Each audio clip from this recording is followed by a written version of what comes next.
Hey, what's up, everyone? Welcome back to the Fat Muscle Project podcast. I'm John Gorman, your co-host for the day. We have a very special guest host, Lisa Franz. Lisa, what's going on? How are you? I'm so excited to be here. Yeah, this is going to be fun. This is something we're going to get into a little bit about you real quick before we kick off the episode.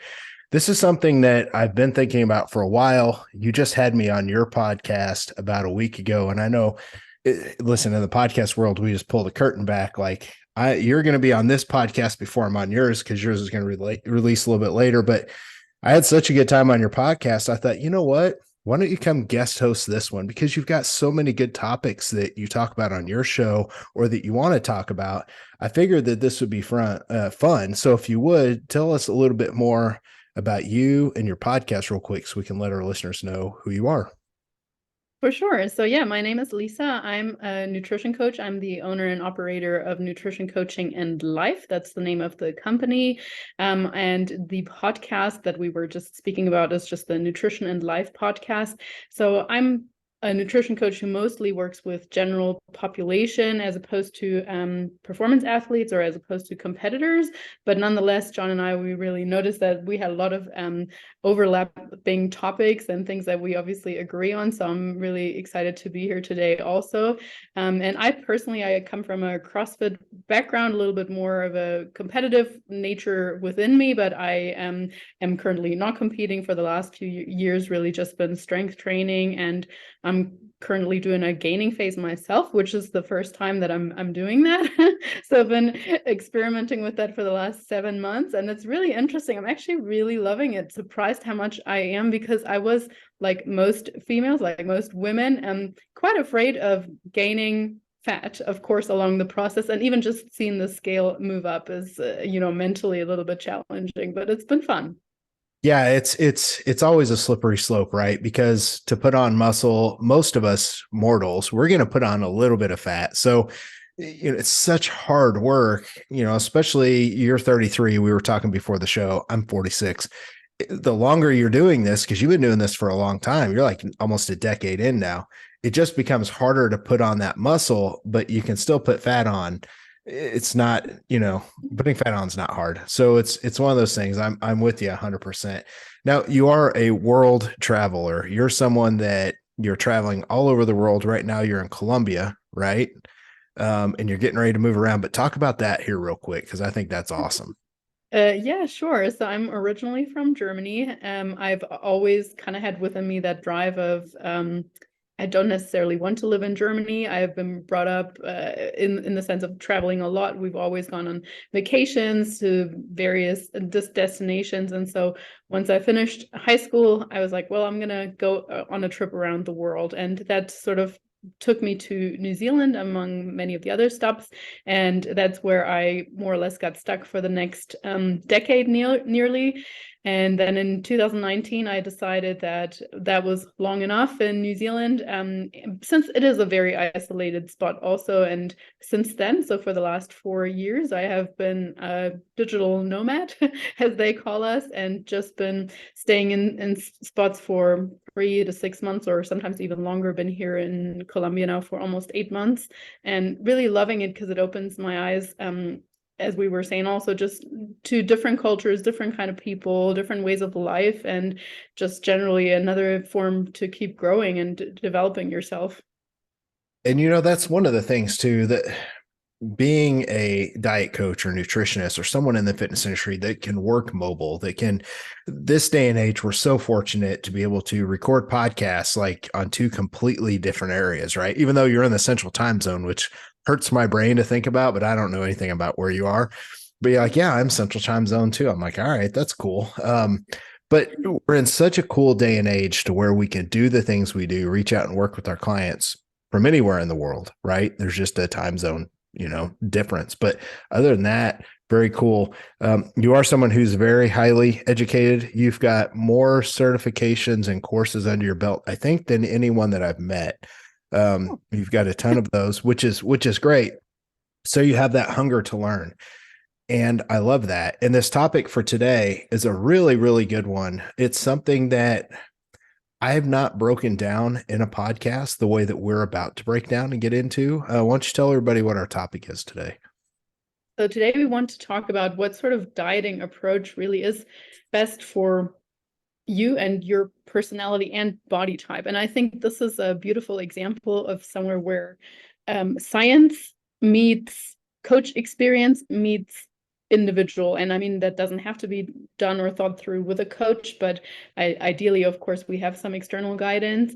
But yeah, because I mean, in theory, or theory only works to an extent. And if it doesn't work for the individual, as we always say, with, adherence, etc., there's just no point of doing the best hypothetical approach. And it might be better to go with an approach that is, according to science, not quite as effective, but works for that person.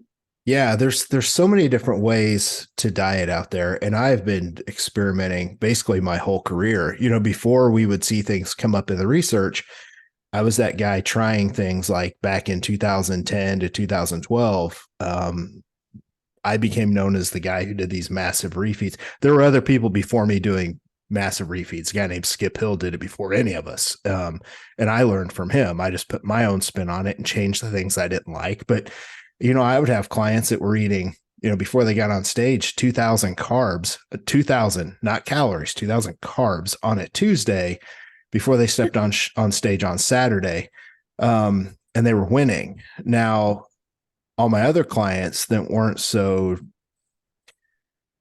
insulin sensitivity blessed, right? They wouldn't be able to do that. They would take 2 steps forward, 2 steps back. But I tried all these things to find out what did work and what didn't work. And I found out most of the time what didn't work as well, which led to some research with Dr. Bill Campbell at University of South Florida. He got a hold of me and we did the first refeed diet study, and I got to write the diets for that. So it shed a lot of light on it, but I've always been that one to experiment before the research is out there, because I like to see what kind of data I can get in the trenches, whether it's research, usually 5 to 10 years behind anyway. So a topic like this, bringing this full circle and back around, a topic like this is interesting because there are so many things that we see that are an art form, whether you're dieting yourself or you have a coach that's helping you, whatever it is, there's an art form, and there's so many different ways to diet. So we're going to talk about aggressive dieting. We're going to talk about slower, more methodical, what fits your personality. That's a key thing that you brought up, Lisa. I mean, that's what fits your personality or what you like better. There's so many different ways, but a lot of the times people want to start with a diet approach that's probably not going to be best for them, or it's not done in the right situation. Anyway, we're going to get into all that. So I'm going to let you just take the reins and go with it. Yeah, I think you already touched on something really cool, which was it worked for some people and it didn't work for others. So again, here that just displays the differences between not just different, I mean, that was like in regards to refeeds, but displays that not every methodical approach is the right one for everybody. And I think we should definitely preface this by saying that, yes, of course, everyone is motivated by fast progress. So with our coaching, for instance, we have an intake form when people first come on board. And one of the questions is, are you someone who likes to have a slow methodical approach, or are you motivated by fast progress? And almost everybody, of course, takes motivated by fast progress. And I mean, studies show that really clearly also, that if you quickly have a feedback that what you are doing is having an effect, it automatically increases your adherence. So nothing worse than putting in work, or dieting and suffering that way. And 2-3 weeks later, you're still in the same spot and you feel like your work is going to nowhere. That is one of the reasons, in my experience, why recomposition and maintenance for a lot of general population is so tricky in their mind, because nothing seemingly happens for such a long amount of time. Like the scale stays the same, you don't really notice anything. You're like, oh, I'm doing all these things, but I'm not really seeing the fat loss, I'm not really seeing the muscle gain. So I actually think that recomp and maintenance is one of the hardest things mentally for people to go through. But I mean, aside from that, I think what people should always ask themselves first, number one, what is my why for my dieting phase in general? Am I doing this, of course, as a life for to be healthier? Am I doing this because I'm a competitor? Am I simply doing this because I want to look better in my bathing suit? Those are all different reasons that can also give us a clear picture on the timeline. Because, of course, if you have 60 pounds to lose, you're going to have a very different looking timeline to if you only have 10 pounds to lose as a small female, for instance. And that 60-pound person, I would probably generally try to guide more towards the slow, sustainable approach, because even though you might want to start aggressively, or they might have the drive to go aggressively, just because of the pure duration that we're looking at, most likely, and the habits that we might want to address along the way, it's probably going to pan out in terms of sustainability and adherence to do it a little bit more slowly. But yeah, I think that should be on the forefront of our mind. Yes, okay, hypothetically, we're all motivated by fast progress, but still, is it the best one? For me, let's look at timeline first, and also not just the timeline, but also timing, because the when is incredibly important, as we all know. Do I want to start a really steep cut at the beginning of December? Probably not, if you're celebrating Christmas. Or do I have a lot of life stress coming up? Do I have a time, this work project, big work project, etc.? Or maybe my partner is pregnant and we're expecting a child, whatever. Is this the best time right now for me to be losing weight? And losing weight aggressively also. So another couple of questions before you even start anything. That would be my recommendation. Yeah, so I pretty much agree with everything that you just said. I have changed my mind on a couple different things, and we'll get into that when it comes to aggressive fat loss in certain places for people that are heavy. Because typically what I like to do these days, what I do is I look at someone's body fat and I let that dictate, okay, so if someone, I've worked with a lot of people that are more than 100 pounds overweight, for example, right? We're not going to lose all that in one. I mean, somebody could lose all that in one shot, but most of the time, like, things are going to happen. They're going to stall. They need a mental break. Like, they just need a mental break. Life comes up. They've got things, vacation planned or whatever, the baby coming, right? We don't need to be trying to push through those kinds of things. But when someone's really heavy, typically what I would do is diet them in phases, which is a whole podcast in and of itself. You diet down, maybe you lose 60 pounds, you reverse diet and you start adding calories back in, you prime the metabolism, you get it back up. And then, maybe 4 or 5 months later, boom, probably like 3-4 months later, you drop the calories again, you try and push another 30, 40 off. And a lot of the times during the reverse dieting phase, you can actually get people to drop body fat as you raise their calories slowly if they're being super adherent. And that's the whole thing. They have to track at a 9 out of 10 scale, like 90. I'd rather see it 10 out of 10, but most of us mortals, like we're getting 9 out of 10 is pretty good. That's typically the approach. That's one of the things I look for. How heavy is someone, and do we need to do it in phases? Now, if you take someone like me, for example, I'm 214 pounds right now. If I wanted to diet down to 205, because I have this big business speaking event coming up in 12 weeks, I'm probably not going to try and diet 10 pounds off in 10 weeks. I'm not going to do the traditional slow 1 pound a week, eat as much as I can, do as little cardio as I can. There are people I diet that way. If someone's coming to me to get on stage, that's the way I'm going to diet them, to hold on to as much muscle. Now, for me, my body fat's probably like 15%, somewhere in that range, right? Like, I'm not super lean, but I'm not fat either. There's a rapid fat loss approach that I've been doing with my clients, and we'll get into the details if you want to know about that. But it's very, very aggressive because I've got enough body fat to protect myself against muscle loss. So that's the other thing I look at is, okay, does someone just need to lose 10 pounds real quick or 15 real quick? And can we get that off in 4 to 5 weeks versus a long, slow stretch? So there's that. So there's a couple different approaches there. And then finally, for the competitors out there, if you're trying to diet down to a very lean body fat percentage, you have to take a slower approach, especially towards the end, because when your body fat levels get really low, that's when your hormone levels start to really tank, namely testosterone. And when you look at DEXA scans done on natural bodybuilders, for example, muscle loss doesn't really happen too much in the beginning or the middle part of the prep. It happens a lot towards the end when you get super lean and your hormones crash, right? That's where you'll see if somebody loses like 8 pounds of muscle in a prep, you're going to see a lot of that come off the final month. Like, so everything leading up to that, you need to take a slow approach towards the end. So that comes down to how lean is someone. The thing I started this whole tirade on right now that I'm just talking around is how lean is someone and do they need to do it in stages? So there's a lot of meat on the bone there. There's a lot of different topics. Yeah, really, really good points. I specifically really like the cyclic approach to the dieting with someone heavier, and like you touched on, has mentally great effects in the sense of after half a year or whatever, you might also be going on a vacation, so it's nice to have a higher calorie budget for that. Or like you said, metabolically and hormonally, these breaks are great. And of course, as you touched on, if someone has a lot of body fat to lose, then during that time they can still be losing weight as well.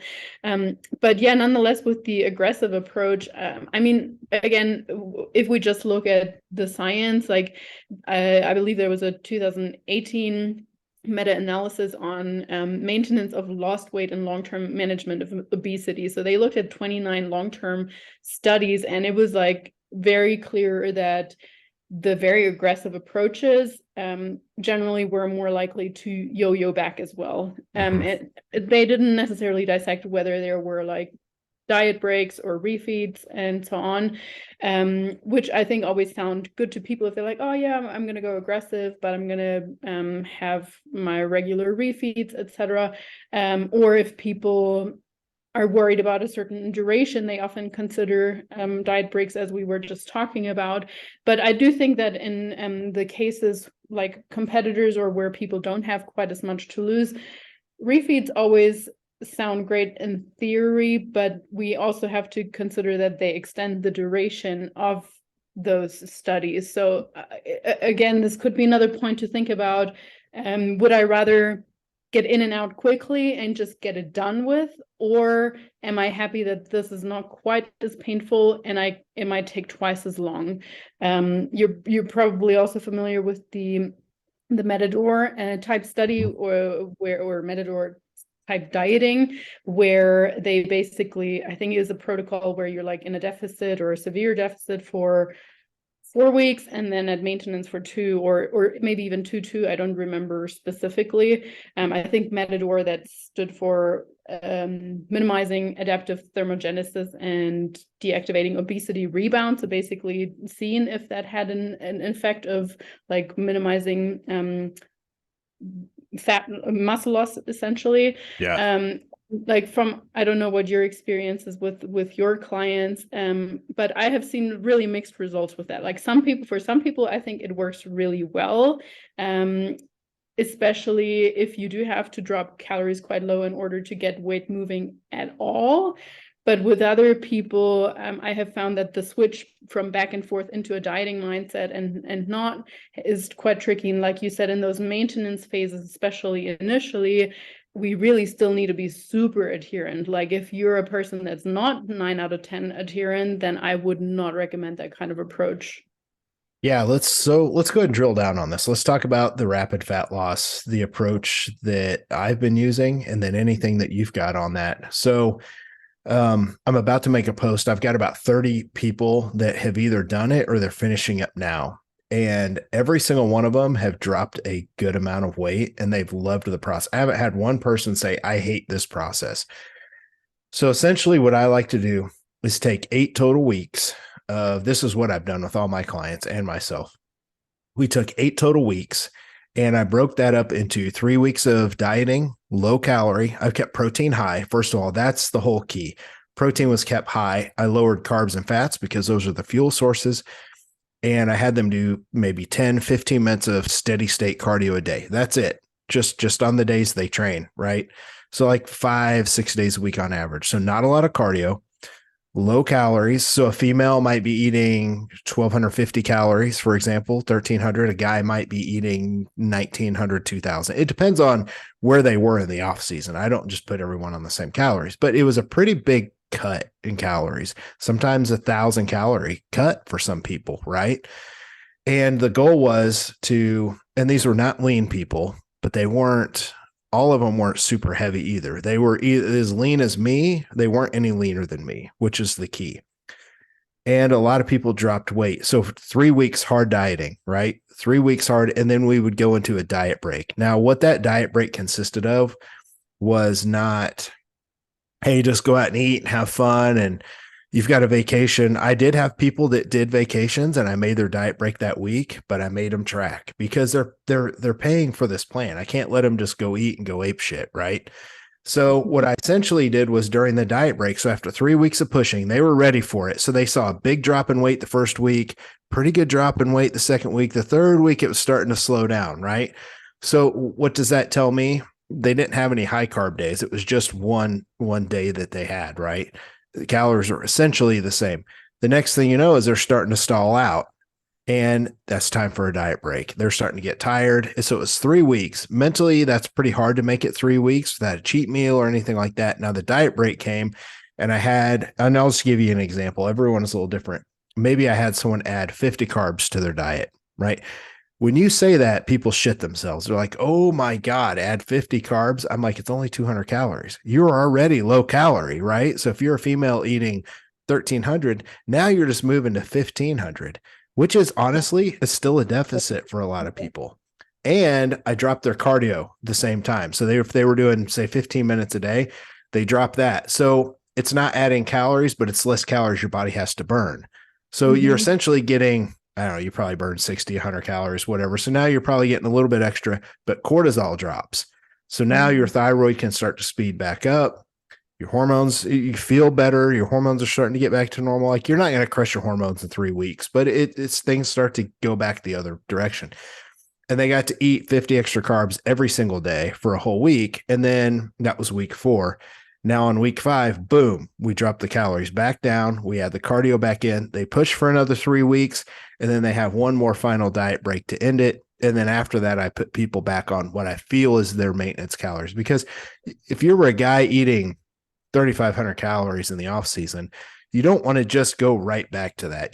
But you also don't want to be down there low either. So I might put a guy back on 3,000, not 3,500. Say, hey, give this a couple few weeks. If you're not gaining, then go back to 35. But you can transition out faster because you haven't been dieting that long. Sure, it's been 8 weeks, but only 6 weeks have been in a hard deficit, right? So there was some kind of a diet break. And that's worked really well. I've got so many people that dropped between 20 and 30 pounds in 8 weeks. It's crazy. And that's been the crux of it. So I'll stop there. No, that's really cool. I like that approach. I also like what you said about the faster going back up to maintenance, because I do think that with a very slow reverse diet, that's where a lot of people not just struggle, but almost fail. So I agree. you get to that goal and mentally you're like ticked off and you're like, yes, I reached my target. And then you just want to relax and let go. And you don't want to do a slow reverse diet for the next 8 to 10 weeks still, just to make sure you're maintaining that weight. And yeah, again, like, especially when you slack off at that point in time, then you might gain weight back and of course get discouraged and thinking that that's mostly just come down to the higher calories, which is not the case, but it is just your approach to it. So I like that it's not as slow of a process. And people, of course, tend to do really well if they have a specific timeline which you're giving them. Normally, the struggle with that is that we often encounter like, oh, 6-week weight loss challenge and you will lose 60 pounds. Like, they're incredibly ridiculously unrealistic, and then also just not done in a strategic, thought through manner. But your timeline is still very obviously thought through in the sense of hormones, cortisol, and everything else. And I think still, even though that sounds like a not a general approach, because you said you obviously individualize a lot, but it does help people schedule their life around it, plan their life around it. If they know, okay, in 4 weeks I have this diet break coming up, maybe that's when I'll plan my date night with my husband, and it gives them something to look forward to. Because yeah, I do think we always have to consider people's lives as well. As much as we like to have clients that feel like robots and just execute, that's not the reality of it. But yeah, I guess that also brings me back to a little bit of the personality type and what works for whom. So if people think about themselves honestly and think about, what am I like in life aside from dieting? Again, I said everyone is motivated by fast progress normally, but still, what am I like in life otherwise? Because are you someone who gets easily overwhelmed and likes to really be taken by the hand and really understand step by step and do things slowly, and would rather have the same calories 7 days a week? Or are you someone who gets super excited about refeed days and likes to have, or doesn't mind having lower calories here and there, and likes to have extremes and just like swings back and forth? I think that's a really good indication for what could work for you also, because like, just personally speaking, I'm someone, I like to have consistent calories. I like to know also what's coming up, but I like that sense of control. I'd rather drop only 200 calories and then go for 20 weeks than dropping 500 calories and going for 10 weeks. That's just me personally. I know that works for me. And that's the beauty of, if you get to work with someone, with a client or a coach, for longer term and possibly through multiple cycles of or stitches of weight loss, because you get to know not just their personality, but also how their body responds to certain things. Yeah, you brought something up that this is the crucial part. So for me personally, and this is what I look for in all my clients whenever I talk to them, the longer I diet, like if I were to barely drop my calories and try and lose like a pound a week, right, a pound and a half a week or whatever, and diet for 20 weeks, for example, or honestly, 12 is a fucking long time for me. Like, it's the problem with that is I can do it, but it's the aftermath of so long of a restriction that I find myself eating my kids' frozen waffles at 2 o'clock in the morning when I'm hungry at the end of the day, because I haven't been able to feel full for a long time, or mentally I've just been restricted. So, that's with the mental restriction as well. I have done a couple of neurotyping certifications. I don't know if neurotyping rings a bell with you or any of the listeners here, but essentially it's just a way of categorizing people into 5 different slots of what sort of neurotransmitter is most dominant within you. So we have a type 1A and B. Those are the type of people, those are generally like people like power lifters, might be a little bit of like your football players as well. Like, really, you have a high power output in a short instance, and then they're really good at relaxing also. They're the type of people that can equally take naps in the afternoon, etc. But oftentimes they're also very pleasure driven when it comes to food. They need to enjoy their food. Where type 2A and 2B, type 2A is kind of more like your CrossFitter. They still need a lot of variety. They do get bored reasonably easily. Whereas then you have type 3, that would be your classical bodybuilder. They love repetition. They love that mind muscle connection, just feeling slowly grinding through the different reps. And they like the sense of control, and they don't mind eating the same crap every single day. So like, for them, it's just fuel for the most part, right?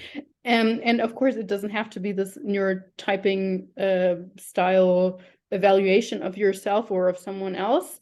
But I think just knowing for yourself, like, what kind of person am I, is so helpful in kind of communicating that with your coach also. So for instance, if I know someone is more of like that type 1 person who is a very pleasure-driven eater, they often respond very well to low carb, but they need to go extreme because they need to see the results quickly. Otherwise, they lose motivation. Now, if I was to approach the type 3 in the same way, then oftentimes that would backfire because they'd feel like they're losing control, that they want to know what's coming up. Like, yeah, for me, this has just been quite helpful for myself even, but also for other people to kind of categorize them still in an individual way, but really feeling out what works for them. Yeah. And I think that's a good coach. So we have a lot of coaches that listen to the show.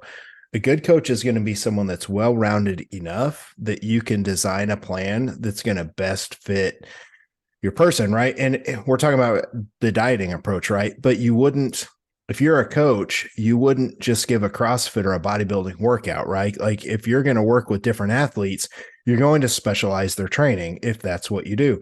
If you're a diet coach, it's the same thing. You're going to have to find a plan that your clients can adhere to and stick to and enjoy.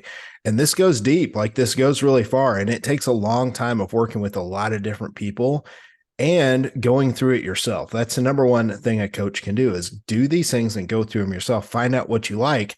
But that's why I experiment on myself all the time. Like I've been doing this over 15 years now, and I just put myself through this well thought out rapid fat loss plan. And I've done some wonky shit over the years to try stuff on myself to see. And then I've done it with my clients afterwards. And you come up with all these new different ways to be able to help your clients. And it makes you more well-rounded, and you're going to be able to help more people, and it helps you stay relevant. Anyone can give macros, bro. Like we can all give fucking macros. Like you need to be able to come up with different ways to systematically help people according to them. So that's the rapid fat loss approach in a nutshell. I have found that I'm not seeing as much of a rebound so far on people. Most of them hired me after these 8 weeks to help them go on and continue to work on whatever their goals are. But I'm not seeing as much of a rebound because it's a short-term thing. And I like that. But like you said, it's not for everybody. I would not do this with a bodybuilder unless we are dead in the middle of the off season. And I've got a couple people that are bodybuilders. One of my guys, Grant, he's going to get down to about 20 pounds over stage weight. And we're doing this pretty aggressively with him. He's a coach. He'll probably do it with his clients. And it's something I would do in the off season for a mini cut. It's just restore insulin sensitivity and go fast. But I would never do this for a prep. I would never prep someone in this situation. Especially if you haven't worked with that athlete before. I think if, again, Exactly. you get to each person better and better with each cut that you do, and no cut is ever the same. Just because something worked the first time that well doesn't mean it necessarily works the second time. I think we've probably both worked with people before that have dieted too much on their own in the past, or have just been really over restricting calories too much in the past, or gone from yo-yo diet to the next whatever.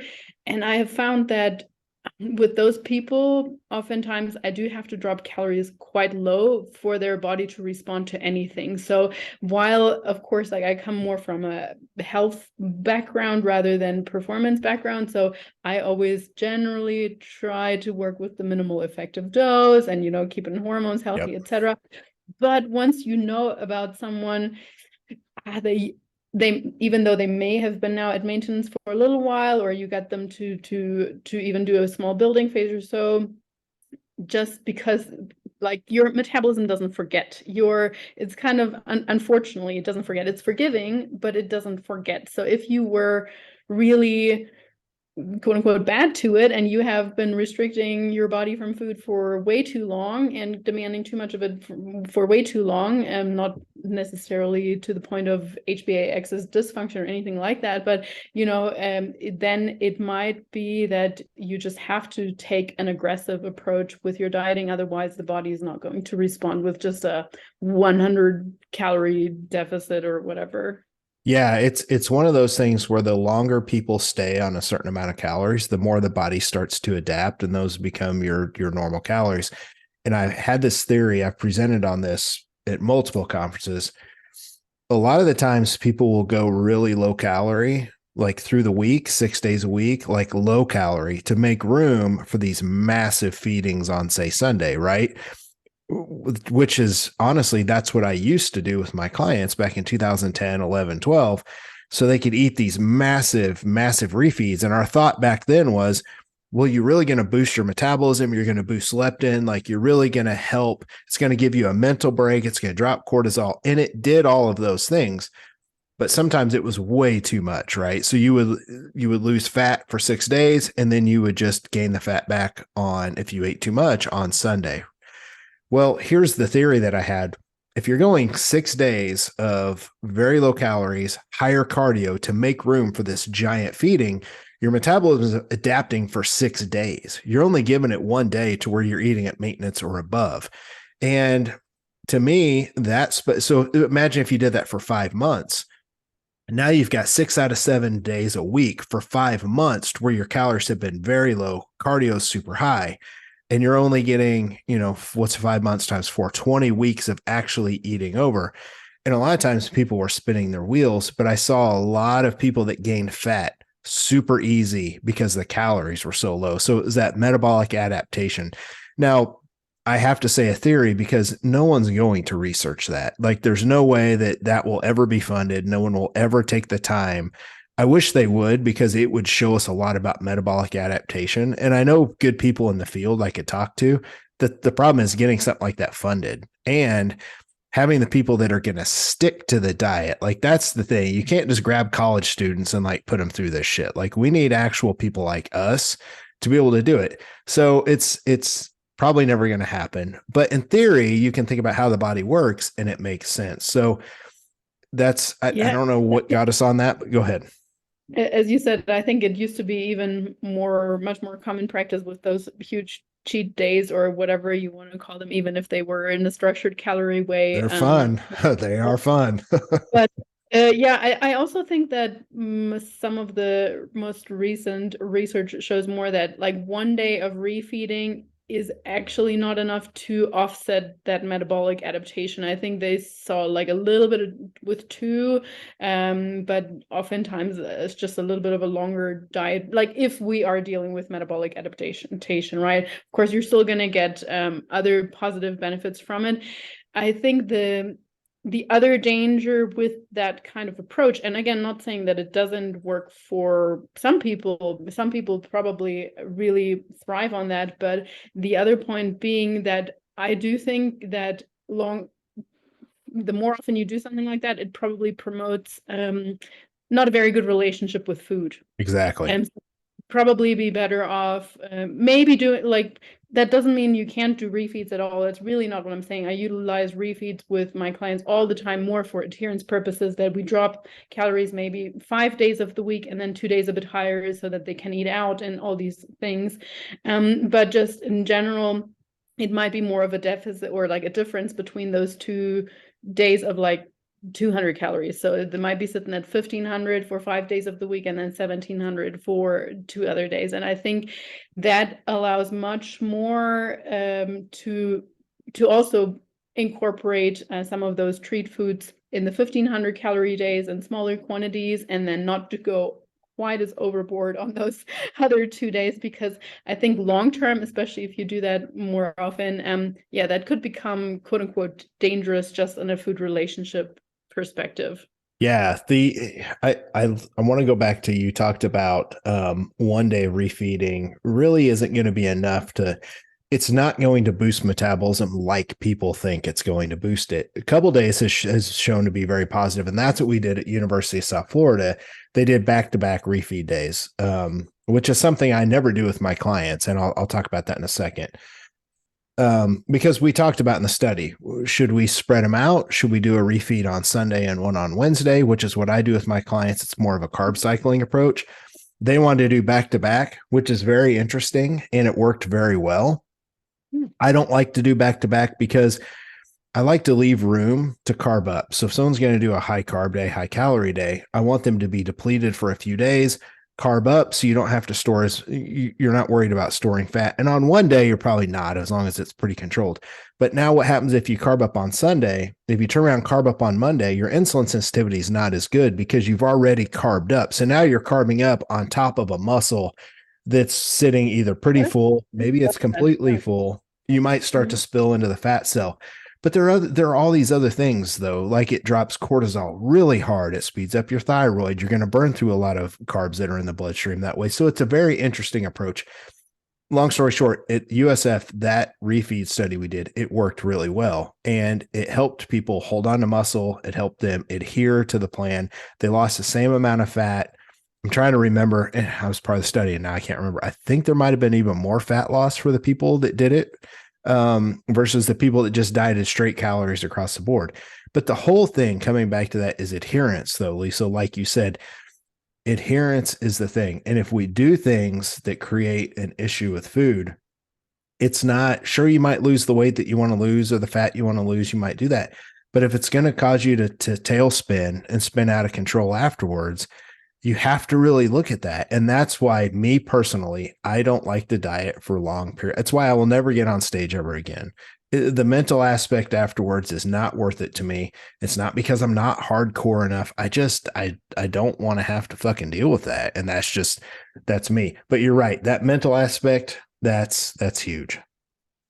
Yeah, I mean, most, or not most, but let's say 3/4 of the clients that we work with, they come with an all or nothing sort of mindset, or with mindset of this is good food, this is bad food. So I want to do my very best to work against that, because that kind of goes against my philosophy in the sense of enjoying life through food and not being sort of weighed down by the constant guilt and worry and thought about food. That is what I want to work against. Yeah, I'm with you 100%. What else? Is there anything else that we're leaving off the table? Anything else we need to discuss on this? I really mostly wanted to emphasize that I want people to think about their why first, also the when of the dieting, like, is this really the optimal time right now? And then going off of the timeline off of that, and just evaluating themselves for a second. I mean, it's going to take not very long, I think, if you sit down and just think, okay, what kind of person am I generally? What could that mean for me in terms of my dieting going forward, what the best approach might be? And if you answer those 3 questions and then create your diet plan accordingly, you should be off to a pretty good start. And that doesn't mean you can't make adjustments along the way, but yeah, that's what I would suggest. You know, there's something, and I think maybe we're all this way with what I'm about to say. Sometimes you go through a dieting phase and you do good, and then your weight starts to creep up. You were talking about how you were in the off season. I can't remember if we talked about this on the show or before the show started, but you're gaining and you're going through a gaining phase. I went through this rapid fat loss phase. I started to slowly creep back up there. Things are starting to get, it doesn't take much for me. My weight started to get a little bit high. And sometimes people get into that point and they just are sick of feeling just fat that's just the way it is. You feel fat, bloated, unhappy, miserable, uncomfortable. That's the word. Mm-hmm. And a lot of times people will go back to just pulling the trigger and they'll go into a really hard dieting phase. I can tell our listeners what I tell my clients when that happens. If you're getting too heavy, it's likely not your daily calories that are the problem. It's eating off plan. So what I tell people is, here's what you need to do. Sure, throw in 10 minutes of cardio this week if it helps you feel good to get things moving. But nail your nutrition 100%, and let's see how much weight comes off of you just this week from cleaning the diet up. Because if you're motivated enough to diet really hard because you're like, John, I'm miserable, I'm ready to let's diet, let's do the rapid fat loss again. Clean your diet. If you're motivated, just clean your diet up. Do a little bit of cardio, get things moving for the week, and let's see if you drop from 220 to 218 and you start to feel better, 217. But a lot of the times it's just cleaning up your tracking that's going to do it. And sometimes we have to get out of our own way because we look at all these other reasons that shit's going wrong. And it's because we're just not tracking as closely as we need to. And we all need that break. Like we all need that. Like we need to be able to intuitively eat and go out to eat, like you said, with a partner or husband or whatever. But that's what I tell people to start. And that it's never the daily calories that are the problem. Like it's not, unless some coach has you eating like, if you're a female eating like 3,500 calories or some crazy, right? Or like 3,000 is still really high for a female. Yeah, if you're eating that every day, you're probably going to gain weight too fast. But most people, a female eating 1,900 calories a day, you're not gaining 2 pounds a week on that. You're just not. There are situations, but that's a whole other podcast. If somebody was yo-yo dieting and they're doing Weight Watchers and they were on 1,100 calories for like 5 months, and all of a sudden you go to 1,900, you're probably going to gain a little bit in the beginning, but we're not talking about that. I like that reminder with the cleaning up the tracking, but also cleaning up the quality. I think there are some people need to be a bit more honest with themselves, or like if especially on the weekends, you consume a lot of alcohol or a lot of processed foods, even if they fit your macros, just by cleaning that up and eating more whole foods, overall you're going to feel better just from the higher fiber, higher nutrient content. You're going to feel more satiated. So I think cleaning up in all aspects, that's a really good point. Yeah. There's something to say about checking the box every day, meal prepping, like doing all those things and getting back into a daily routine. If you're somebody that's out there listening and you're miserable and you're struggling, meal prep, make your food, plan it out for the day, have your lunchbox with you, take it to work. I've got this notebook right here with me. Like I have a to-do list that runs, I have multiple businesses, right? And multiple podcasts. This to-do list is everything for me. Approach your nutrition the same way. Check those off. I know people saying win the day. It's like super cliche at this point, but it's true. Like check your stuff off, get your workout done, drink your water, take your supplements, like do all those things. And it will help you build momentum, and it just starts to become a daily habit. We're all going to have days where we mess up. Keep going and just be consistent. So that's kind of my final thoughts on the whole thing. 100%. I can only underline consistency and nailing the basics, and that's it. Yeah. I do want to tell our listeners they can find any information they want on you, on Lisa. It's going to be in the show notes. You can check out her show. You can see her contact information. Please, please, please leave us a review. We are trying to grow this podcast. I know it's early. It's just not a podcast we've had out for a long time. I think this is episode 13 going off the top of my head. And we really could use the reviews and share those on social and tag us if you would, if you found value here. If you don't like the show, leave us a review and tell us, but we would really like it if you left a nice review, because we're doing a good job here. I'm just kidding. Just be honest with your reviews. We appreciate you.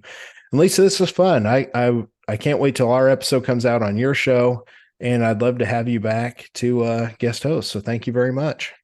My pleasure. Thank you for having me. Yep. For myself and Lisa, we're out of here. See you guys.